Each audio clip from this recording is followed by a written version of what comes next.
Så er der en, der skal crack en joke altid til at starte med.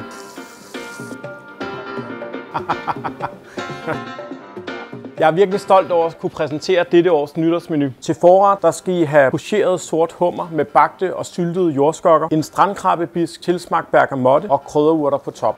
Vil du give den lidt ekstra gas i år, kan du gå med vores 4-retters menu. Vi har tilføjet en ekstra forret, som er boghvidevaffel med tomatemulsion, røget torsk, syltet rødløg og radiseskud.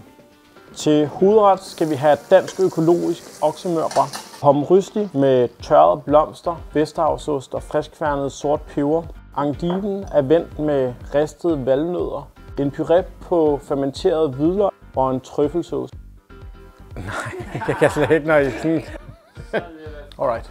Nu er vi nået til aftens højdepunkt. Desserten. Brud af en chokoladebrownie, syltet brumbær, crumble på ristet hasselnød og brumbærgarnité. Chokoladekuppel fyldt med saltkaramel, hasselnødcreme og chokolademus. Er det ikke bare det?